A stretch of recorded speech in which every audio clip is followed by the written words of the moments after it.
अस्सलामुअलैकुम। आज मैं एक ख़ास वीडियो के साथ आपके सामने हूँ। मैट्रिक की जो दरसी किताब है उसमें जो भी वाहिद जमा ज़िद जो दिए गए हैं वो सब अभी मैं सॉल्व करके अभी आपको बताता हूँ। और इस वीडियो के नीचे डिस्क्रिप्शन में इसकी PDF लिंक भी है, वहाँ से आप डाउनलोड भी कर सकते हैं। तो हक़ की जमा क्या है? तो हक़ की जमा है हुकूक़।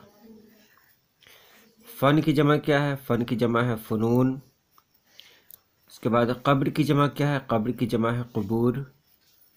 उसके बाद मंजिल की जमा क्या है? तो मंजिल की जमा है मनाजिल। उसी तरह दलील की जमा क्या है?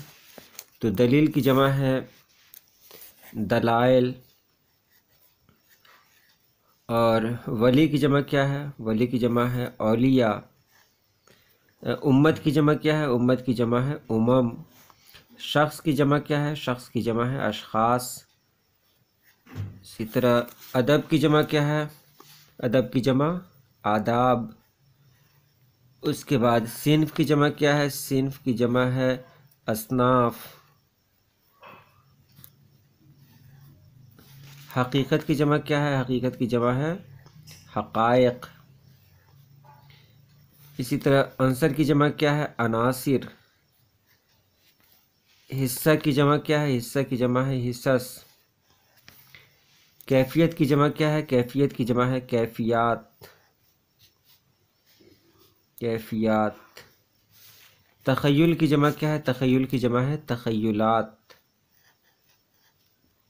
तख़य्युलात।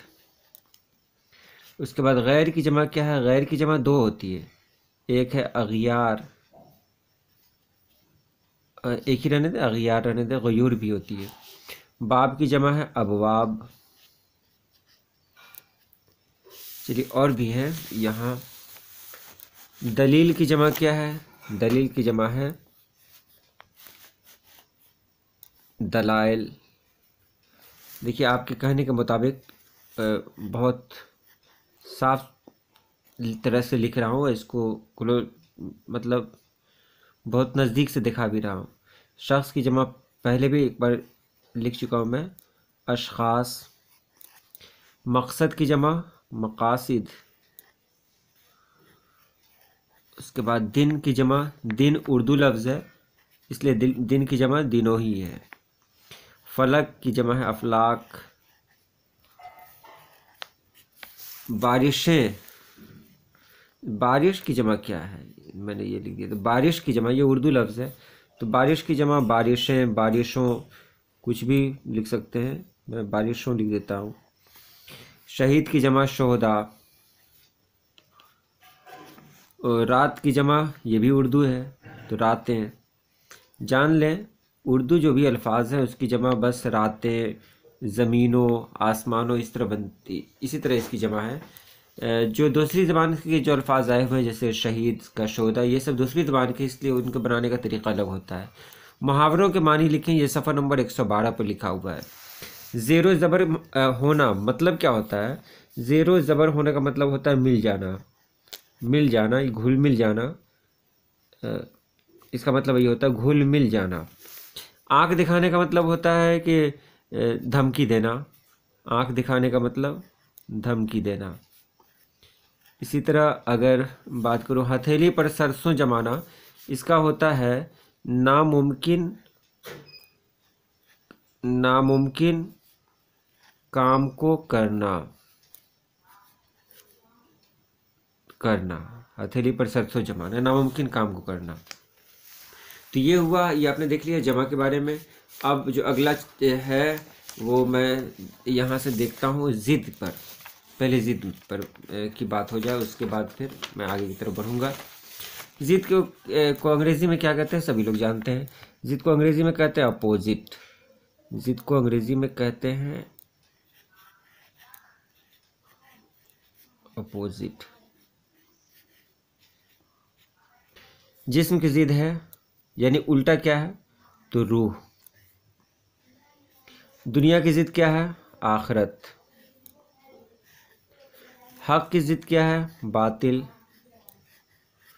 गुर्बत की ज़िद क्या है? इमारत, अलिफ से। नशेब की ज़िद क्या है? फ़राज़। उसी तरह हुस्न की ज़िद क्या है? क़बह। ईमान की ज़िद क्या है? कुफ्र। बुलंद की ज़िद क्या है? पस्त। हकीकत की ज़िद क्या है? ख्वाब। वजूद की ज़िद क्या है? अदम। तल्ख की ज़िद क्या है? शीरी। तल्ख माने कड़वा, शीरी माने मीठा। लायक की ज़िद क्या है? नालायक।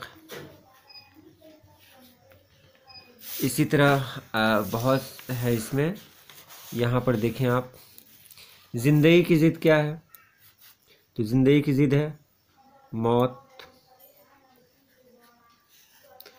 खुशबख्ती की ज़िद क्या है? बदबख्ती।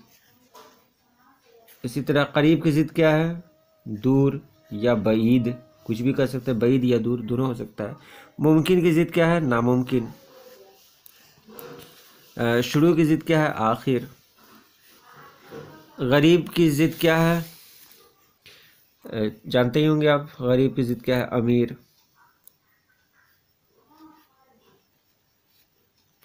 हसीन की कबीह। अर्ज़ की ज़िद क्या है? समा। इज़्ज़त की ज़िल्लत। आला की अदना।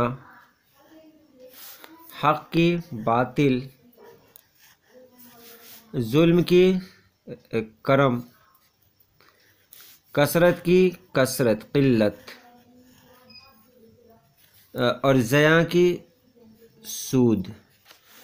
तो चलिए, नौ माने होता है किस्म। तो क्या कहें, यहाँ पर लिखें, नौए इंसान के लिए इल्म एक तोहफ़ा है। नहीं, नौए इंसान के लिए इल्म एक नेमत है, अल्लाह पाक की नेमत है।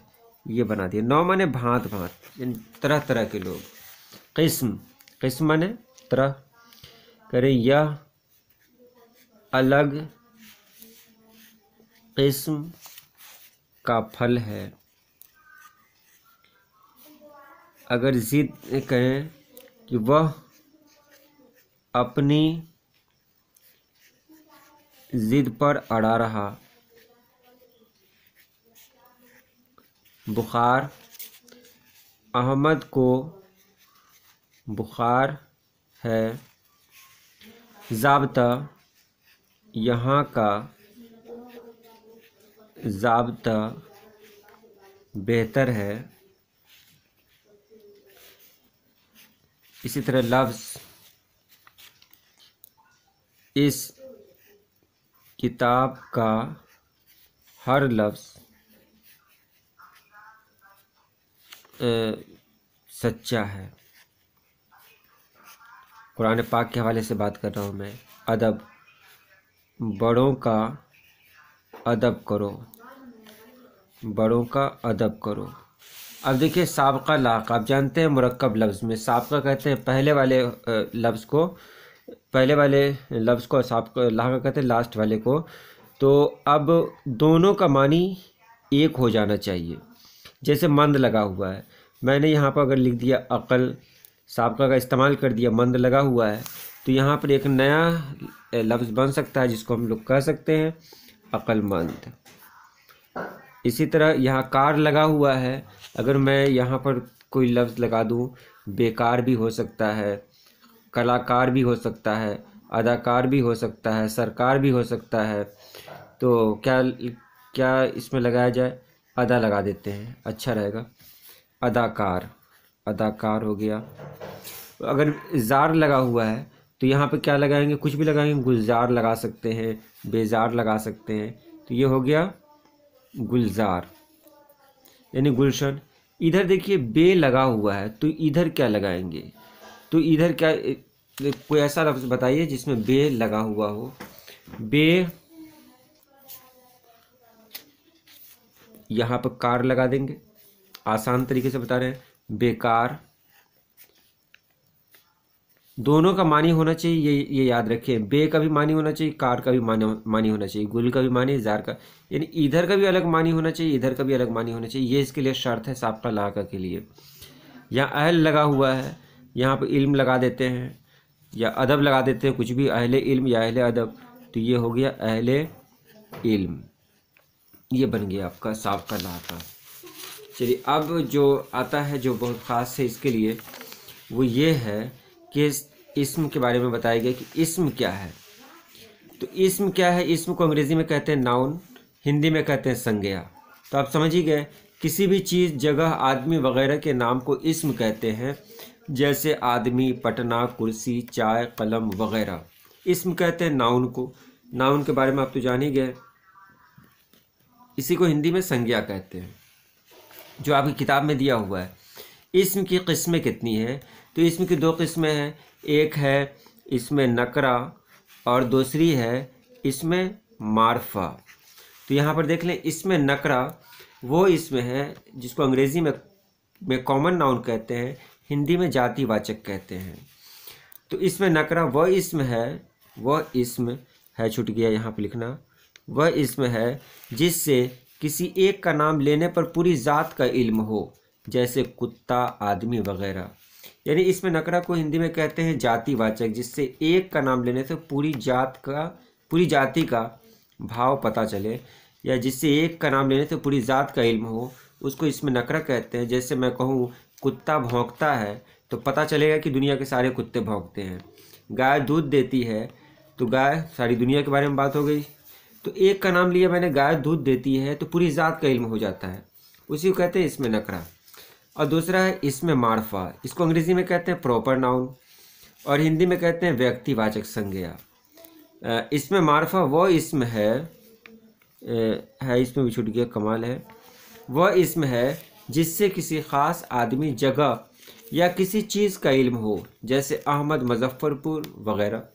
इसे मारफा कहते हैं प्रॉपर नाउन, यानी ऐसी चीज़ जो एक ही हो, जैसे मुजफ्फरपुर एक ही है, अहमद जिसके बारे में मैं बात कर रहा हूँ वो अहमद एक ही है।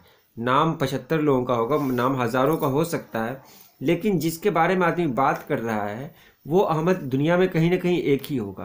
तो जो चीज़ दुनिया में एक होती है, जो बहुत ख़ास होती है, उसको इसमें मारफा कहते हैं। जैसे लाल किला, लाल किला क्या है, इसमें मारफा है, और सीधे किला कह देंगे तो ये नकरा है।